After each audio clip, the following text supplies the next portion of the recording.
Hi, it's me again with Corel Tips and Tricks. This is part 2 of this interlocking rings. This video hadn't been out just less than 30 minutes, and somebody's already asked me, well, how did you make these rings that look like that? Nothing special. Grab your ellipse tool, hold in your control button, and make a perfect circle. Control D and make a duplicate. While holding down the Shift key, bring it in. And then Control D again, and it brings it in equally that amount. Now I'm going to take the Smart Fill tool and I'm going to fill them both in with a yellow. Whoop, I had the thing selected. So I wanted to go to yellow. Smart Fill tool, I didn't pick yellow. Because that way I'm going to make two separate objects. Now I can actually go here and right click no outline, but I've still got two separate objects. In a way, it might be easier if you move them. They're only 3 inches big, so we'll make our nudge factor 4. And we'll take one and just move it, and we'll nudge it out of the way. Doesn't matter which one you start at, you just don't want to move them from here on out. Well, you could possibly hit P and put them in the center of the page. We're going to select one of these and go to the Interactive Fill tool. We're going to pick Fountain Fill, and we're going to pick Elliptical Fill. That puts it in the center, but it's actually, I must have picked something besides my, I want to make sure there's nothing back there. There's something back there. Now I did a no-no because I didn't move it. Let's make sure there's nothing back there. Now, like I said, I can always press P and we put these things in the center of the page. So Interactive Fill tool, Fountain Fill, when you click that, you get this.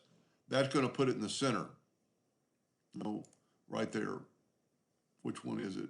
Make sure, elliptical, that's what you want. Now we're going to add some colors. We're going to add a black. You can add a black like right there. It is overpowering. But if you look now, my yellow comes back into play. So what we really want to do, get back to it, and we want to just put them really close together, and then the best way probably is to double click on your line, make another box, and then bring in yellow to that box. Now we're going to zoom in really, really close because we need to really see what we're doing. Now, if that's kind of in the center, you can bring this yellow one in and bring, well, that's one of the things you might want to add another box right there and then bring yellow into there. This is kind of like the handle for the whole thing. I don't use this very much. And you could do a lot with this. You could add another yellow and make the black even a little bit thinner line. So I'm just double clicking on the line and bringing in a yellow. So I'm making a really fine black line there. Now what's so cool about this, we can take the attribute eyedropper, which is underneath your color eyedropper, and take a sample of that and put it, you see where it's got the paint bucket that's filled, there it says no, and there it goes go. We're going to select both these and we're going to hit P, put them in the center of the page. That's how I got the ring. Pretty easy. I'm going to Control G to group it, but then I'm going to Control D and duplicate it. And I'm going to go ahead and do that locking ring again. Pretty fun. If you watch the first one, you know what I'm doing.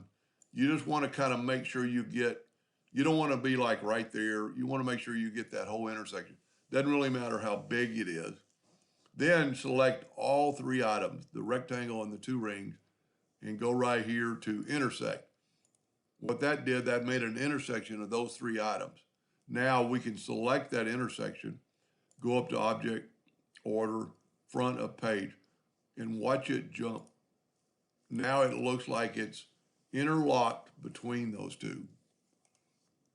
And you could do that forever and ever with lock rings. You know, you could, matter of fact, you could probably do it all at one time. But anyway, I hope that answered their question, and thank you for watching.